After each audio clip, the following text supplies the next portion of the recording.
नमस्कार साथियों। शिव पुराण की कहानियों की श्रृंखला में आज एक अनोखी कहानी, भस्मासुर की कहानी, जहां पर उसने अपनी तपस्या से भगवान शिव की कृपा को प्राप्त किया। भगवान शिव तो करुणा और दयालुता के सागर हैं। उन्होंने उसे वरदान भी दिया, परंतु वो वरदान उसके अहंकार के कारण एक श्राप में परिवर्तित हो गया।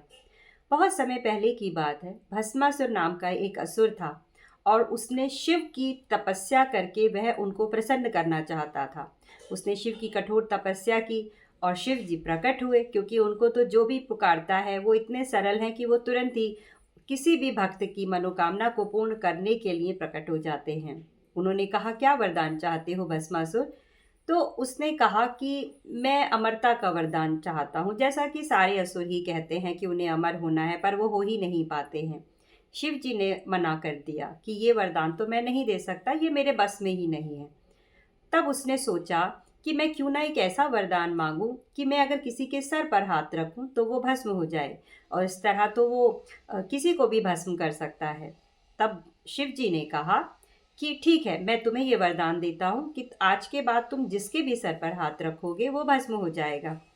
अपने इस वरदान को चरितार्थ करने के लिए उसने न जाने कितने पशुओं और मनुष्यों के सर पर हाथ रखा और वो पल भर में भस्म होते चले गए।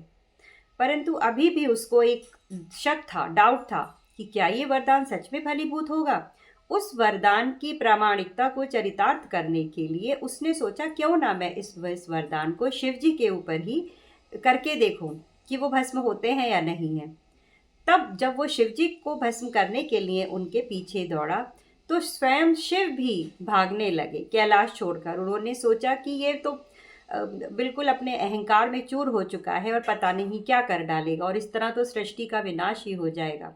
फिर उन्होंने विष्णु से सहायता मांगी और विष्णु भगवान हमेशा की तरह दया निधान मोहिनी का रूप धर के आए और भस्मासुर के सामने नृत्य करने लगे।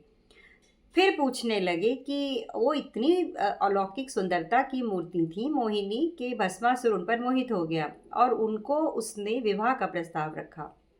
मोहिनी ने वो प्रस्ताव स्वीकार तो किया, परंतु उन्होंने कहा कि तुमको मेरे साथ नृत्य करना पड़ेगा, तो जैसे जैसे मैं नृत्य करूंगी वैसे वैसे तुमको भी करना पड़ेगा। भस्मासुर ने तुरंत हामी भर दी और बोला, ठीक है।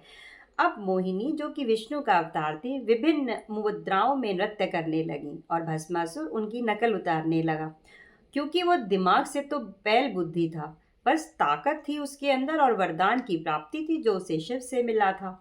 तो वो अपने अहंकार और अपनी निर्बल बुद्धि के कारण मोहिनी ने जैसा डांस प्रस्तुत किया वो वैसे ही उनको देख देख कर डांस करने लगा। धीरे धीरे करके मोहिनी ने अपनी विभिन्न मुद्राओं में डांस किया, नृत्य करने लगी और भस्मासुर भी वैसे ही करने लगा।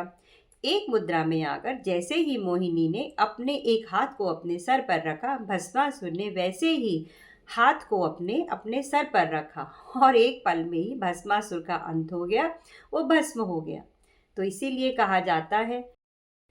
तो इस कथा से क्या शिक्षा मिलती है कि देवताओं से भी वरदान मिले तो अहंकार मत कीजिए, क्योंकि अहंकार हमेशा पतन की ओर लेकर जाता है। देवताओं का वरदान भी उस अहंकार वाले व्यक्ति की रक्षा नहीं कर सकता।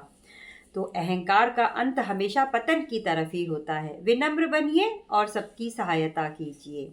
ओम नमः शिवाय।